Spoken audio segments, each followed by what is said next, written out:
يا أيها الذين آمنوا اتقوا الله وقولوا قولا سديدا يصلح لكم أعمالكم ويغفر لكم ذنوبكم ومن يطع الله ورسوله فقد فاز فوزا عظيما أما بعد فإن أصدق الحديث كتاب الله وخير الهدي هدي محمد صلى الله عليه وآله وسلم وشر الأمور محدثاتها فإن كل محدثة في الدين بدعة وكل بدعة ضلالة وكل ضلالة في النار.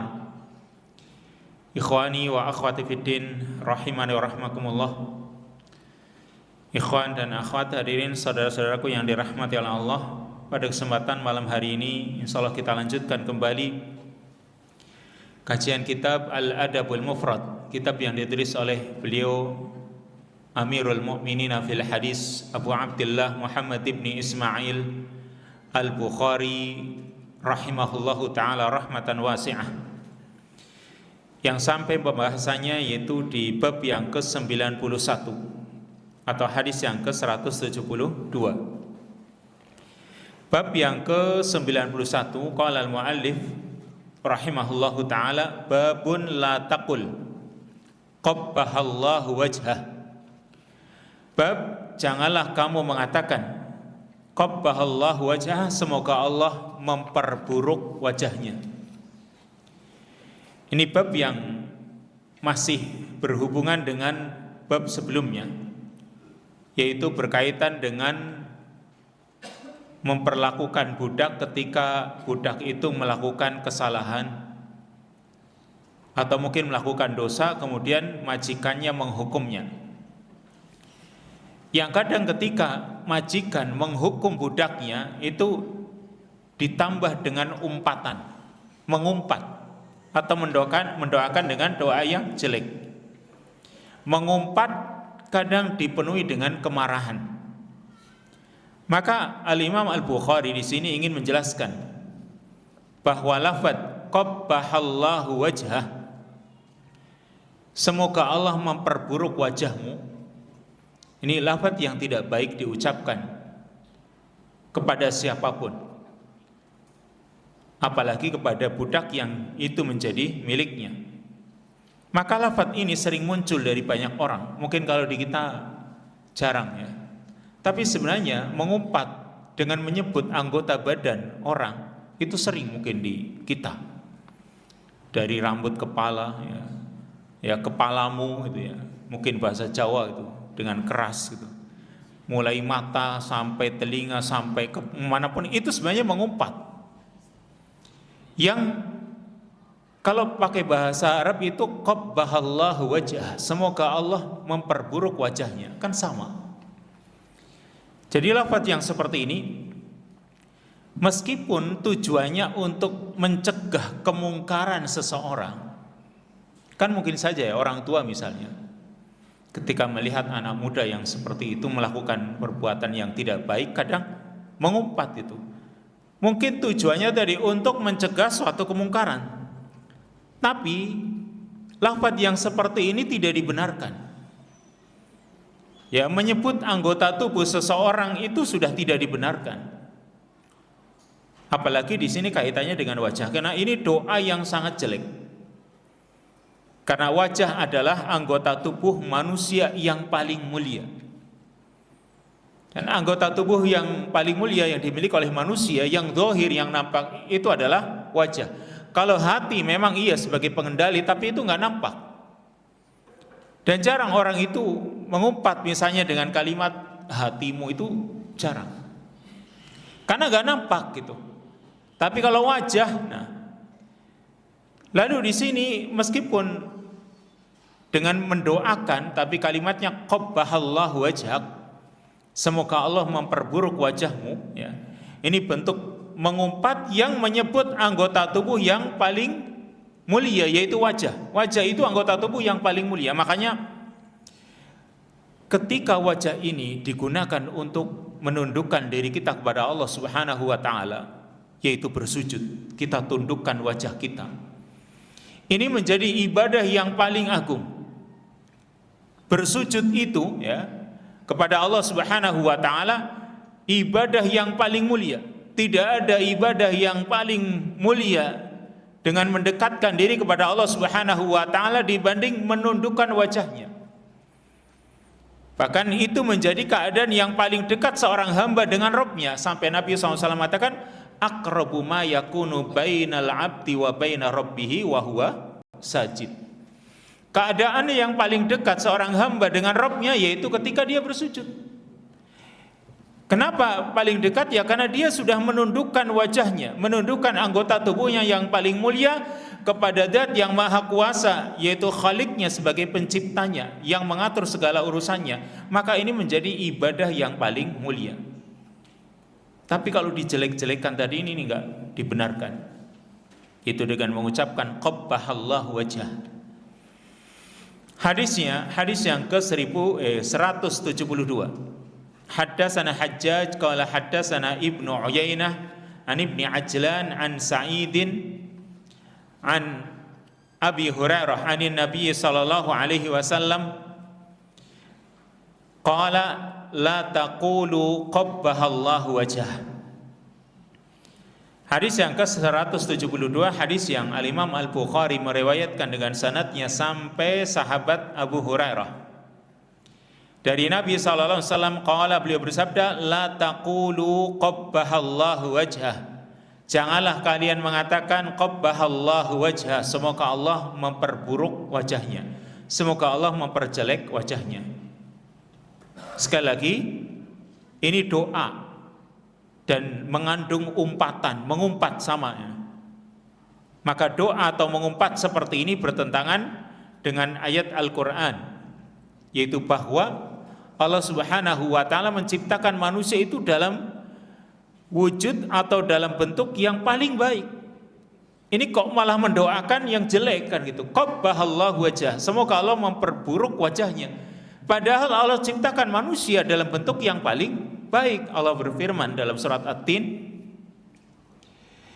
yaitu Allah mengatakan laqad khalaqnal insana fi ahsani taqwim. Sungguh kami telah menciptakan manusia itu fi ahsani taqwim, dalam bentuk yang paling baik. Ini bentuknya manusia seperti ini adalah bentuk yang paling baik. Kenapa dia menginginkan wajah agar wajah orang lain itu jelek? Itu bertentangan gitu. Dan Allah juga sendiri mengatakan dalam surat Al-Isra, walaqad karramna bani Adam wa hamalnahum fil barri wal bahr wa razaqnahum minat thayyibat wa faddalnahum ala katsirin mimman khalaqna tafdila. Dan sungguh karramna, kami muliakan, kami telah muliakan bani Adam, manusia. Kami telah memuliakan manusia. Wa hamalnahum fil barri wal bahr, kami angkut mereka di daratan dan di lautan. Wa razaqnahum minat thayyibat, kami berikan rizki kepada mereka berupa barang-barang yang baik atau berupa makanan-makanan yang baik. Wa faddalnahum ala katsirin mimman khalaqna tafdila, dan kami berikan kelebihan dibanding kebanyakan makhluk yang kami ciptakan.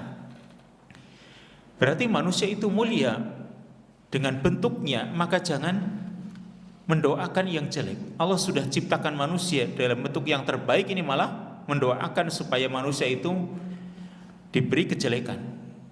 Maka tidak pantas ketika seorang melakukan kesalahan lalu dikatakan kepadanya qabbahallahu wajhak. Ini enggak pantas. Ya karena Allah Subhanahu wa taala telah memperindah wajahnya. Nanti di hadis berikutnya akan ada alasannya ini ya. Hadis berikutnya ada alasan mengapa Nabi sallallahu alaihi wasallam melarangnya. Yang kesimpulan dari hadis ini, nanti juga ada kesimpulan yang sama dengan hadis yang ke-173. Jadi satu kesimpulan, man'us syatam bihadhil alfad li'annahu yashmal Adam alaihi salam aidan, yaitu dilarangnya mencela dengan lafaz-lafaz seperti ini, dan lafaz ini juga mencakup Nabi Adam alaihi salam. Karena wajah orang yang dicela sama dengan wajahnya Nabi Adam, dan Adam Allah Subhanahu wa taala ciptakan dalam keadaan atau dalam bentuk yang terbaik yang kita bisa menyaksikannya di kalangan keturunannya. Lanjut, ini hadis yang ke-173. Ini Nabi SAW menjelaskan mengapa tidak boleh mendoakan qabbahallahu wajhak, semoga Allah memperburuk wajahmu atau memperburuk wajahnya. Hadis yang ke-173, haddatsana Abdullah ibnu Muhammad qala haddatsana Ibnu Uyainah an Ibni Ajlan an Sa'idin an Abi Hurairah qala radhiyallahu anhu qala la taqulanna qabbahallahu wajhak wa wajha man ashbaha wajhak fa inna Allah azza wa jal khalaqa Adam sallallahu alaihi ala suratih. Hadis yang ke-173, hadis yang Al-Imam Al-Bukhari meriwayatkan dengan sanadnya juga sampai sahabat Abu Hurairah, tapi dengan jalur periwayatan yang berbeda,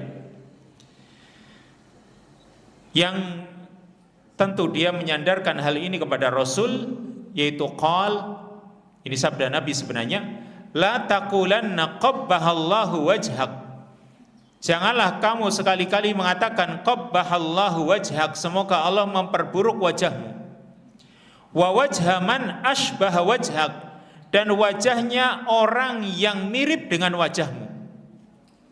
Jadi kadang orang itu ketika mendoakan keburukan wajah sesuatu atau wajah tertentu, dia juga mendoakan keburukan wajah orang yang wajahnya sama dengan orang yang dia doakan dengan kejelekan tadi.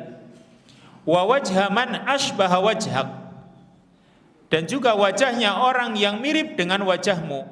Fa innallaha azza wa jalla khalaqa Adam sallallahu alaihi ala suratih, karena Allah azza wa jalla menciptakan Nabi Adam ala surati, dalam bentuknya.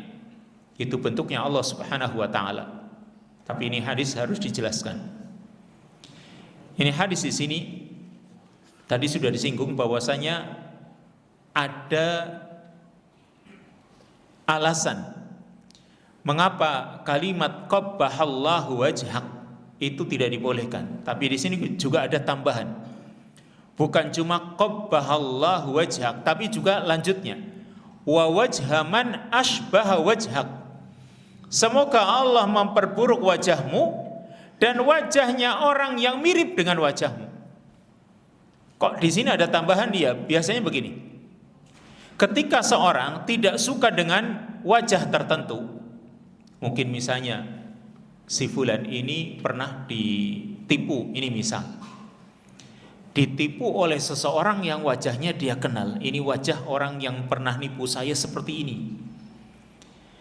Lalu ketika dia melihat wajah yang sama dengan wajah orang yang pernah menipunya, itu kadang juga dia bersuudzon, kan begitu, berburuk sangka. Sehingga kadang ketika orang itu mencela atau tadi mendoakan kejelekan wajah seperti itu, wajah tertentu, maka wajah-wajah yang lain yang mirip dengan wajah yang dia doakan dengan kejelekan tadi itu dianggap sama. Berarti dalam hal ini dia menyamakan wajah-wajah yang lain yang sama dengan wajah orang yang tidak dia sukainya tersebut. Maka syariat melarang hal itu. Seandainya yang dia doakan tadi melakukan kejelekan, benar-benar melakukan kejelekan, itu saja nggak boleh tadi. Ya, tadi mendoakan qabbahallahu wajhak, semoga Allah memperburuk wajahmu, dan dia mengaku ini wajah yang seperti ini tadi wajahnya orang yang mungkin telah menyakitinya. Itu saja tadi tidak dibolehkan, ya.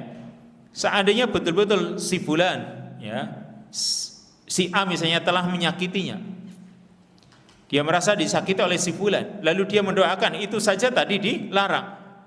Apalagi di sini wajah orang lain yang mirip, yang sama dengan wajahnya si fulan yang telah menyakitinya, kok dianggap sama. Tentu ini juga tidak dibolehkan lagi, karena wajah-wajah yang lain ya belum tentu sama dengan wajah orang yang telah menipunya, begitu. Kenapa disamakan? Kan banyaklah manusia wajahnya mirip, begitu kan. Ya, mungkin antum pernah melihat orang yang mirip dengan saya, atau mungkin mirip dengan si fulan kan begitu. Oh, si fulan ini mirip dengan si fulan itu, kan gitu. Si A ketika ketemu dengan orang lain, ini kayak si A kan itu. Dan itu wajar. Ya, karena wajah seperti itu. Coba saja antum kalau ngelihat anak-anak Afrika lagi kumpul gitu ya, kumpul jadi satu. Wajahnya sama semua, padahal kan tidak. Padahal dilihat, oh iya beda. Karena orang kalau baru ngelihat itu kelihatannya sama. Ustadz yang dari Saudi itu kalau ngelihat, baru datang ke Indonesia, ngelihat wajahnya Indonesia kok sama semua. Tapi setelah sebulan, oh iya mirip, beda ternyata kan gitu ya. Sama sebenarnya orang yang kembar, antum kalau melihat orang yang kembar, kalau nggak pernah diperhatikan lah kembar susah bedakan. Tapi orang yang dekat dia setiap hari ngelihat itu, oh bisa dibedakan kan gitu. Ya sebenarnya juga begitu, kelihatannya mirip gitu ya. Kalau mirip tapi juga ada sisi perbedaan dari segi wajah, kalau diperhatikan aja beda, apalagi dari segi perilaku. Nah sekarang seandainya mirip ya, perilakunya jelas beda, kenapa disamakan? Maka nggak boleh begitu. Sehingga ketika orang mengatakan qabbahallahu wajhak wa wajha man ashbaha wajhak, ini jelas nggak boleh. Semoga Allah memperburuk wajahmu dan wajah orang yang mirip dengan wajahmu. Ini nggak boleh. Dalam Islam tidak boleh yang seperti ini. Kalimat yang pertama saja sudah tidak boleh, apalagi wajah-wajah yang lain. Yang wajah-wajah yang lain mereka tidak bersalah, bahkan mungkin banyak kebaikan. Kemudian yang jelas wajah seperti itu pemberian dari Allah Subhanahu wa taala. Manusia tidak bisa memilih, saya ingin wajah saya seperti ini, ya nggak bisa. Karena Allah berikan wajah kita seperti ini begitu. Maka ini bukan pilihan, dan sering saya sampaikan, sesuatu yang manusia itu tidak memilih hak untuk memilih, ya. Manusia tidak diberikan hak untuk memilih, maka jangan dicela. Itu bukan pilihan dia. Maka coba seperti orang mendapatkan musibah. Ya, orang mendapatkan musibah ya jangan dicela gitu. Karena dia juga nggak mau kan, itu bukan pilihan dia. Maka seperti kita itu mendapatkan perawakan yang seperti ini, maka ini dari Allah Subhanahu wa taala, jangan dicela.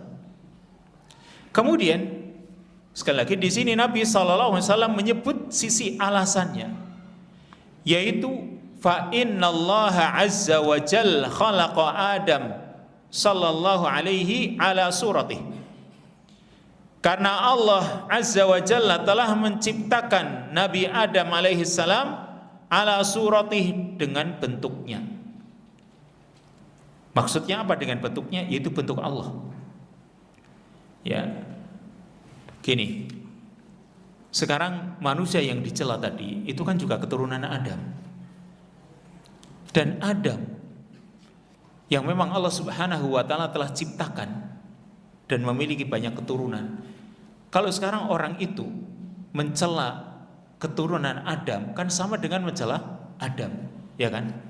Sekarang coba, kalau ada seorang anak yang dicela, itu sama dengan mencela ayahnya.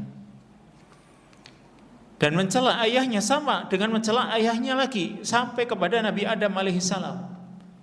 Jadi kalau orang mengatakan qabbahallahu wajhak, semoga Allah memperburuk wajahmu, itu sebenarnya sama dengan mencela Nabi Adam. Padahal Nabi Adam alaihissalam, kata Nabi SAW, Allah telah ciptakan Adam ala suratih, dengan bentuknya Allah, yang berarti sama dengan mencela Allah Subhanahu wa taala.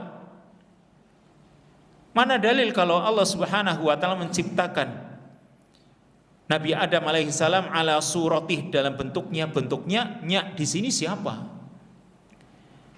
Maka ada riwayat hadis yang lain, yaitu innallaha khalaqa Adam ala suratir rahman. Sesungguhnya Allah telah menciptakan Nabi Adam ala suratir rahman, dengan bentuknya Allah yang maha rahman. Mungkin ya, ketika orang cuma membaca sekilas seperti ini, masa Allah menciptakan Adam dengan bentuknya Allah? Berarti Allah bentuknya seperti manusia. Nah, perhatikan. Yang maklum, perkara yang bisa kita ketahui, bahwa Allah Subhanahu wa taala itu menciptakan Nabi Adam alaihissalam sebagaimana kita melihat diri kita, yaitu punya wajah, punya pendengaran, punya penglihatan. Tapi kan tidak harus sama persis, ya. Artinya Allah menciptakan Nabi Adam sebagaimana yang kita lihat diri kita. Meskipun Nabi Adam keperawakannya, ketika Allah Subhanahu wa taala menciptakan Nabi Adam, tuluhu sittuna dhira'an, tingginya 30 meter sekitar itulah, 60 hasta. Ini Nabi Adam. Kemudian manusia lama-lama berkurang dan berkurang dari bentuknya atau dari tingginya, kemudian sampai umurnya juga terus berkurang, kan begitu. Yang jelas, kalau orang ingin mengetahui kira-kira Adam kayak apa, ya kayak manusia begitu. Manusia yang kita lihat kita sendiri manusia. Maka kalau sekarang kita katakan Nabi Adam Allah ciptakan dalam bentuknya Allah, maka ada sisi kesamaan. Maka kesamaan di sini tidak dari segala sisi. Dengan bentuknya Allah berarti ya punya wajah, punya pendengaran, punya kelihatan, punya penglihatan. Tidak harus sama persis dengan Allah Subhanahu wa taala. Yang jelas ala surati Adam, ala suratihi. Allah ciptakan Nabi Adam dengan bentuknya Allah, yaitu dalam hadis lain tadi ala suratir Rahman, dengan bentuknya Allah yang Maha Rahman. Jadi bentuknya sama, tapi kesamaan itu tidak dari segala sisi. Seperti tadi mungkin sebagaimana Allah katakan Allah punya wajah, dan kita tetapkan karena Allah sendiri mengatakan ya tabaraka dzul jalali wal ikram. Allah Subhanahu wa taala kalimatnya wajhu rabbika dzul jalali wal ikram. Allah memiliki wajah. Maka wajahnya Allah Subhanahu wa taala jangan disamakan dengan wajah kita. Tapi yang jelas Allah punya wajah. Sebagaimana kita keturunan Adam, kita punya wajah, kita punya pendengaran, kita juga punya kelihatan, ya, punya penglihatan, sama kan itu.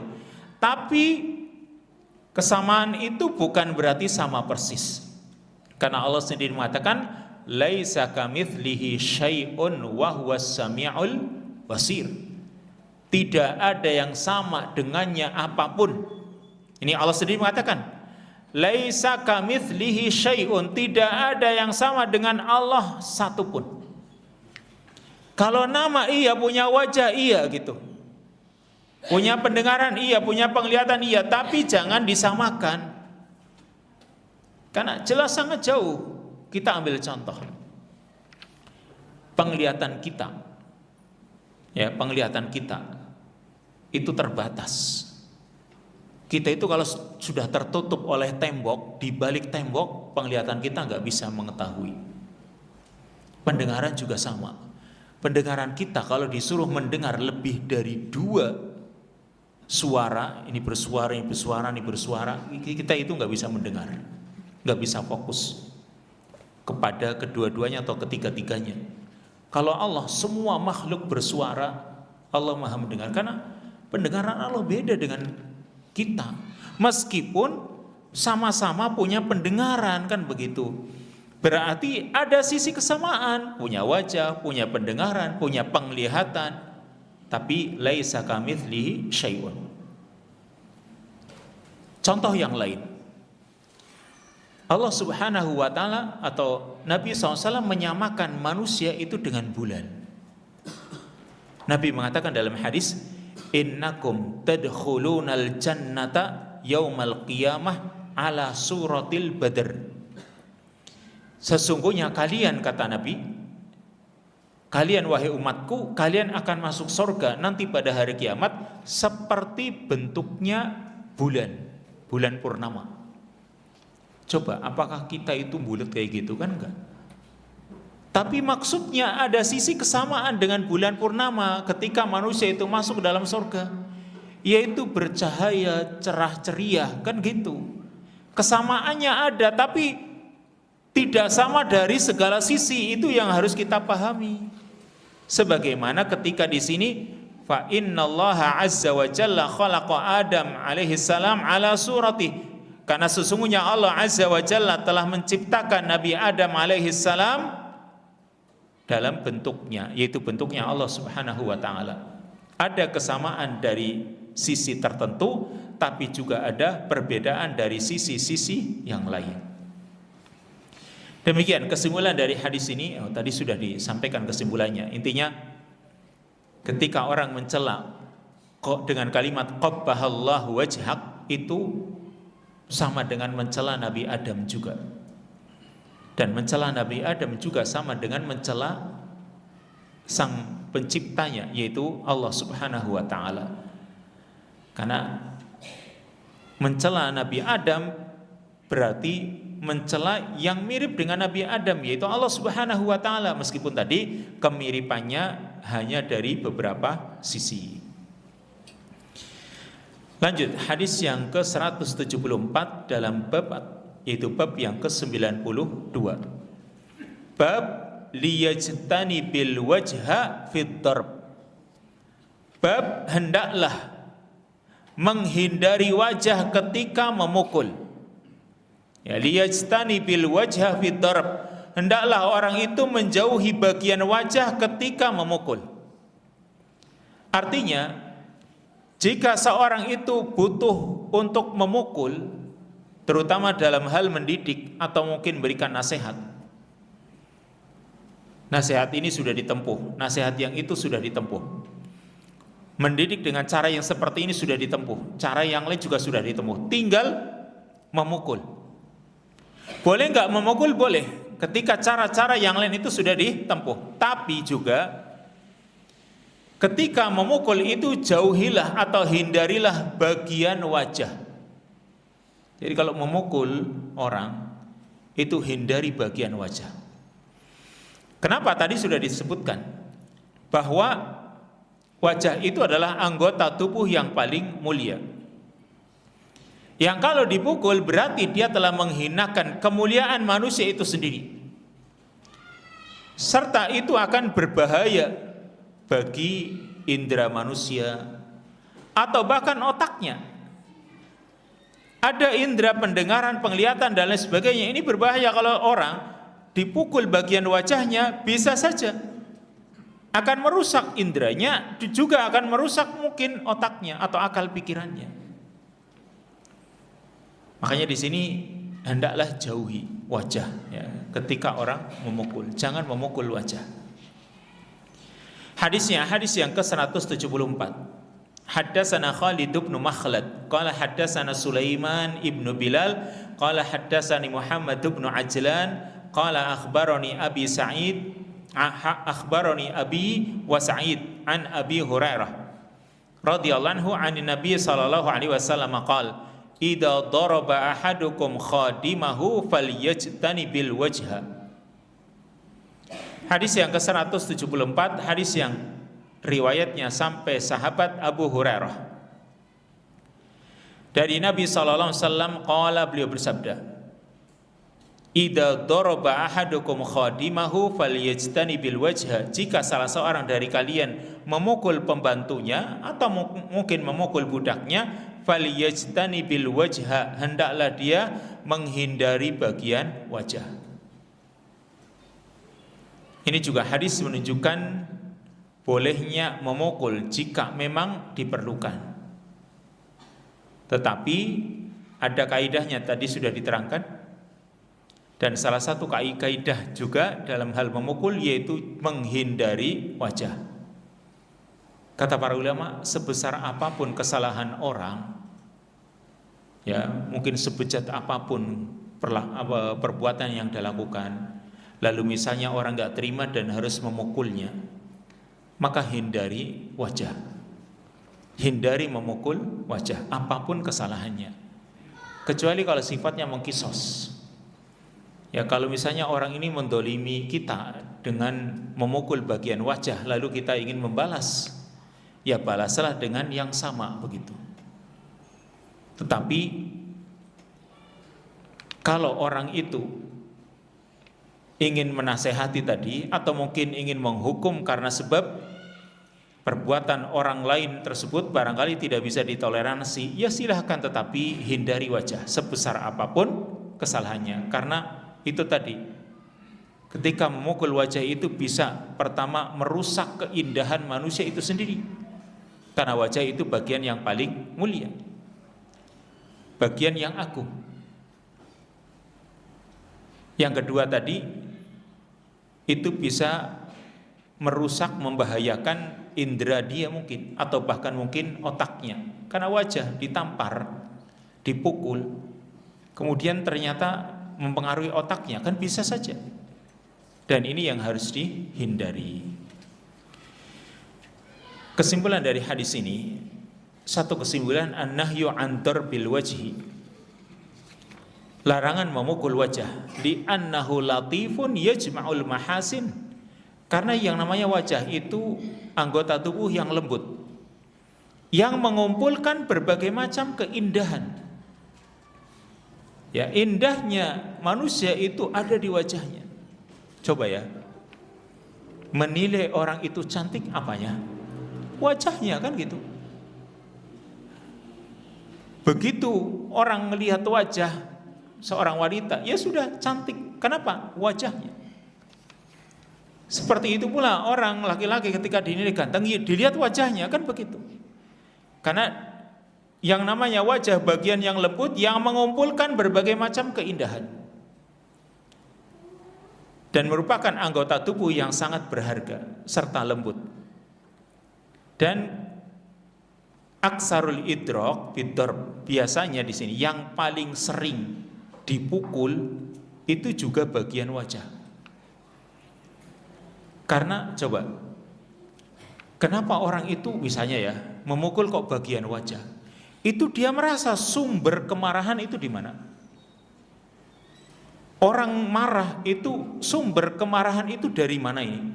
Sumbernya dari mungkin ucapan orang tersebut, kan begitu kan? Sumber kemarahan itu dari wajah begitu, atau mulut. Makanya orang kadang ketika marah dia tampar wajahnya, yang di situ mungkin ada mulutnya, begitu. Makanya dikatakan wa aksarul idrok bidorb, karena kebanyakan yang paling sering dipukul itu adalah bagian wajah, yaitu tadi sebagai sumber kemarahan. Wa qad yubtilu mahasinahu wa qad yunqisuha, bisa saja menghilangkan keindahan wajah orang tersebut atau kecantikannya, dan kadang bisa menguranginya. Wa qad yushawwihuhul wajh wa yurisuhu syain wal alfahish, dan kadang itu bisa memperjelek wajah atau menimbulkan kejelekan yang sangat jelas. Lanjut, hadis yang ke-175, masih dari bab yang sama, yaitu hendaklah orang menghindari wajah ketika memukul. Hadis yang ke-175, haddatsana Khalid qala haddatsana Sufyan an Abi Zubair an Jabirin qala murra 'ala Nabi sallallahu alaihi wasallam bidabbatin qad wusima yudakhanu min kharahu, atau yudakhinu man min kharahu. Faqala Nabi sallallahu alaihi wasallam, qala Nabi sallallahu alaihi wasallam, la'anallahu man fa'ala hadza la yasimanna ahadun al-wajha wa la yadribannahu. Hadis yang ke-175, hadis yang Al-Imam Al-Bukhari meriwayatkan dengan sanadnya sampai sahabat Jabir, yaitu Jabir bin Abdullah. Dia menuturkan, murra 'ala Nabi sallallahu alaihi wasallam bidabatin, lewat atau melintas di depan Nabi sallallahu alaihi wasallam bidabah, yaitu seekor unta. Qad wusima, dan ternyata seekor unta tadi yang lewat di hadapan Nabi itu sudah diberi tanda yudakhanu min kharahu, dengan alat panas, ya, diberi tanda dengan alat yang sangat panas sampai kedua telinganya, kedua hidungnya itu keluar asap. Jadi di bagian wajahnya dikasih cap sampai hidungnya keluar asapnya. Faqala Nabi sallallahu alaihi wasallam, maka Nabi sallallahu alaihi wasallam ketika melihat ada seekor unta yang ketika diberi cap kok di bagian wajahnya sampai keluar asap dari hidungnya, kata Nabi, la'anallahu man fa'ala hadza, La yasimanna ahadun al-wajha wa la yadribannahu. Semoga Allah melaknat orang yang melakukan perbuatan seperti ini. La yasimanna ahadun al-wajha, janganlah sekali-kali salah seorang dari kalian itu memberi tanda pada wajah. Wala yadribannahu, dan juga jangan memukulnya, jangan memukul juga bagian wajah. Berarti di sini pertama memberi tanda pada hewan. Memberi tanda pada hewan dengan cara besi dipanaskan lalu distempel pada hewan, maka hukum asalnya hukum asalnya mubah, boleh kalau memang itu diperlukan. Meskipun orang yang mungkin pecinta hewan, dia nggak mau hewannya diperlakukan seperti itu. Ya samalah seperti orang yang main burung merpati coba. Orang yang main burung merpati kadang diikat, yang betina itu diikat. Bahkan kalau zaman dulu itu pakai jarum, ya pakai benang diikat-ikat ke jarum gitu. Kan begitu diikat. Terus nanti dioglok-oglok gitu kan. Maka itu nggak pantas seorang muslim itu memperlakukan hewan seperti itu. Kalau mau dipelihara dengan cara yang baik, kalau mau disembelih juga dengan cara yang baik kan gitu. Pelihara yang baik. Kemudian kalau mau disembelih boleh, tapi cara sembelihnya juga yang baik begitu. Jangan diperlakukan seperti itu. Nah, di sini memberi cap tanda pada hewan, hukum asalnya mubah, asal bukan bagian wajah. Asal jangan memberi cap itu pada bagian wajah. Karena kan boleh tujuannya itu untuk dikenali.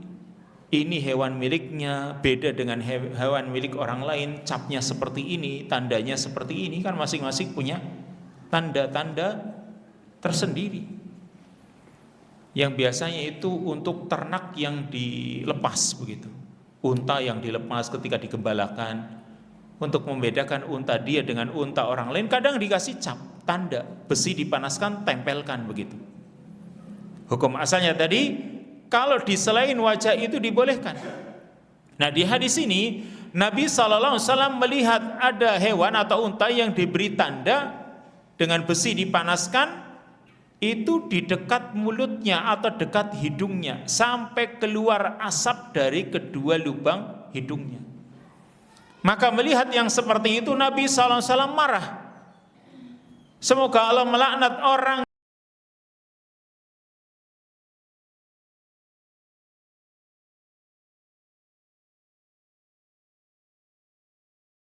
Rasulullah SAW melarang dalam hal ini dan juga marah, serta beliau dalam hal ini memberikan nasihat dengan nasihat yang baik.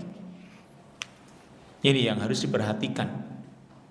Kalau seandainya orang itu punya hewan peliharaan, kemudian ingin dia beri tanda, ingat jangan sampai di wajahnya. Kalau diberi tanda dengan besi dipanaskan, itu tadi dibolehkan itu.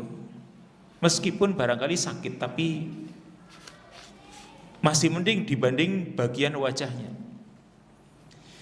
Yang kesimpulan dari hadis ini, satu kesimpulan, tahrimul wasam fi wajhil insani mutlaqan di karomatih, wali anna fihi ta'diban lahu bila faidah.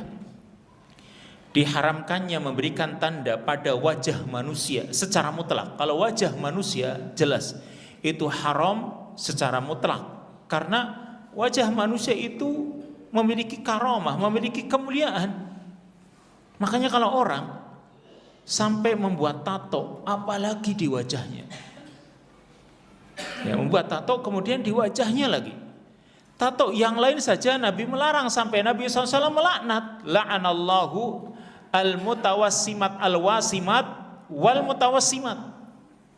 Allah melaknat orang yang wasim menato dan yang ditato.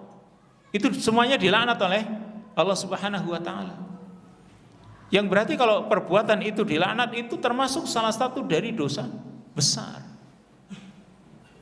Apalagi bagian wajah kan gitu.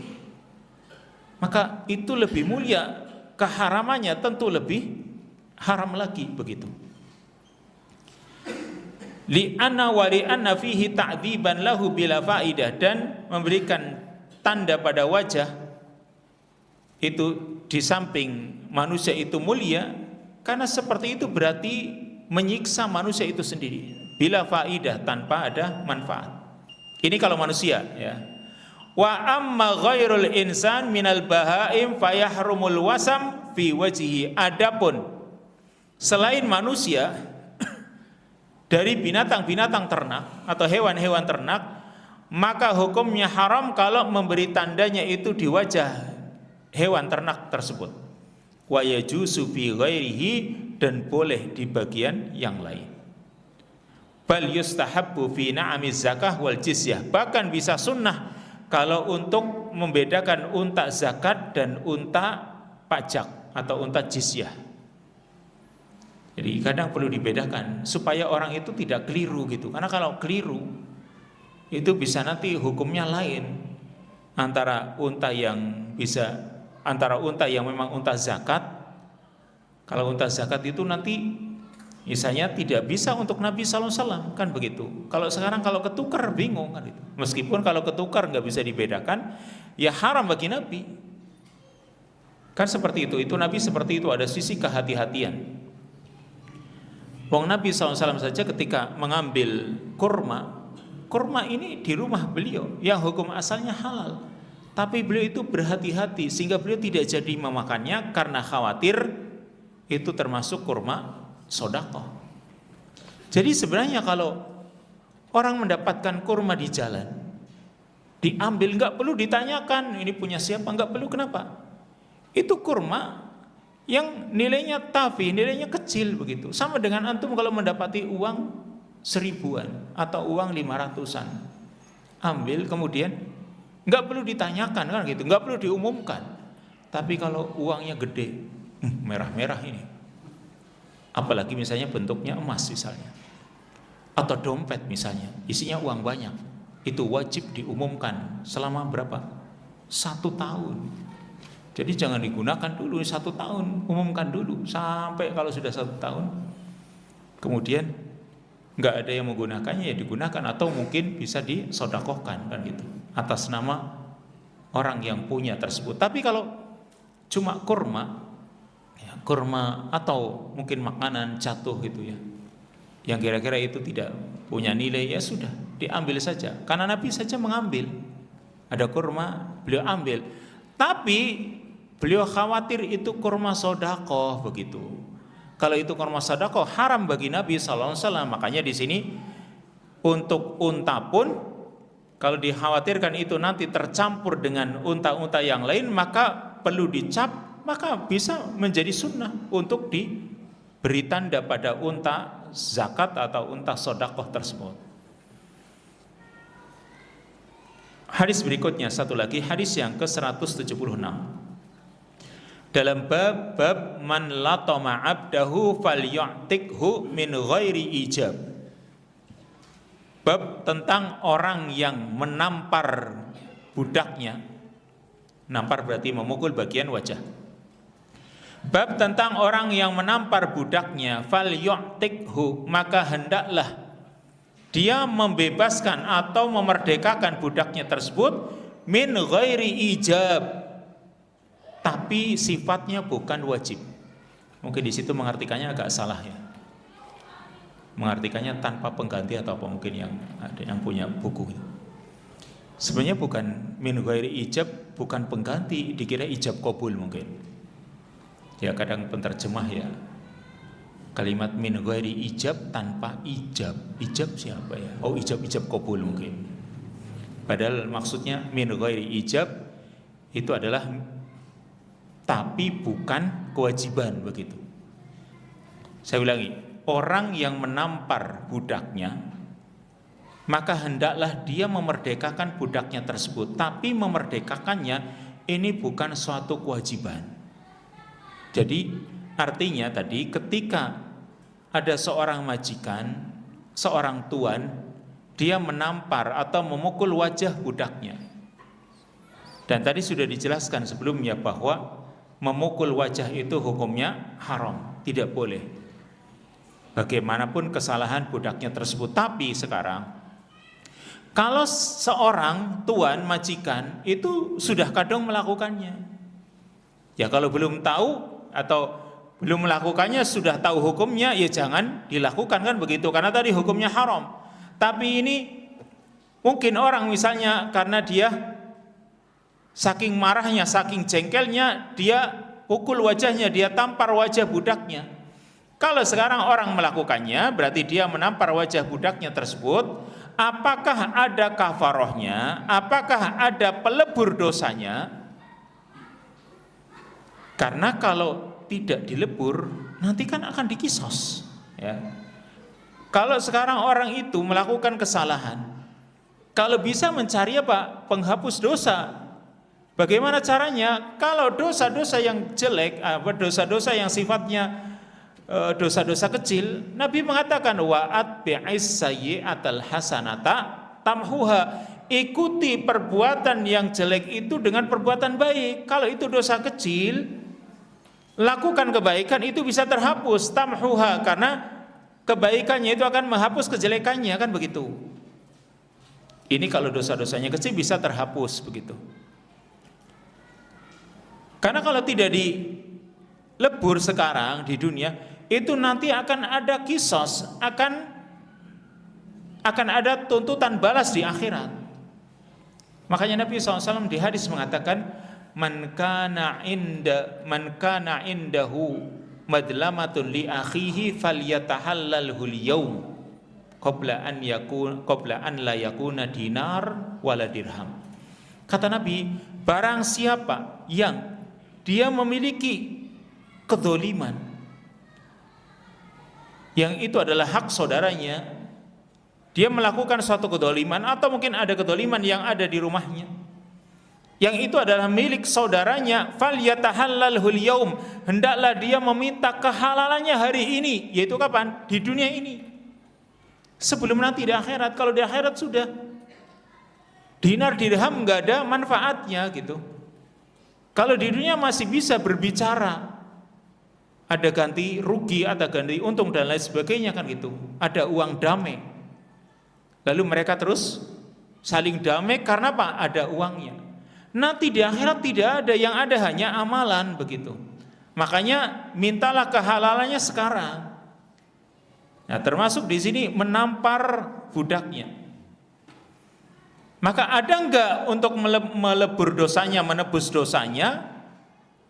Maka ternyata ada kafarohnya, yaitu dengan memerdekakannya kalau bisa. Tetapi memerdekakannya itu dikatakan tidak wajib. Kalau orang menyadari ini dosanya berbahaya inilah, mending saya merdekakan. Nah, berarti dia ingin lepas gitu. Dan dengan memerdekakan berarti dia juga ada tambahan pahala. Jadi insya Allah surplus gitu. Gini, seorang majikan menampar budaknya. Lalu kalau dia merdekakan, maka ada surplusnya. Insya Allah dia, kan yang namanya dipukul, ditampar wajahnya dengan dimerdekakan, lebih besar dimerdekakan, kan gitu. Maka si majikan insya Allah dia dapat pahala besar. Dan dengan memerdekakan budak tersebut itu sudah tercukupi. Tamparannya tadi, akibat dari tamparannya itu insya Allah sudah tercukupi ketika budaknya itu dimerdekakan. Tapi kalau tidak dimerdekakan, itu tadi mungkin akan ada kisos, dan Allah Subhanahu wa taala akan tegakkan hukuman kisos seadil-adilnya. Maka satu hadis dulu di sini, hadis yang ke-176,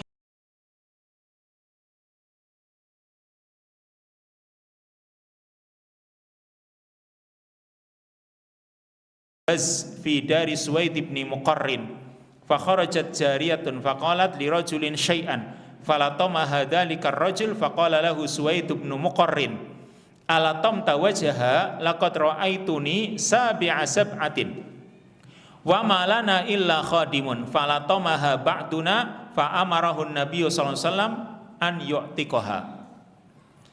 Hadis yang ke-176, hadis yang riwayatnya sampai Hilal bin Yassaf.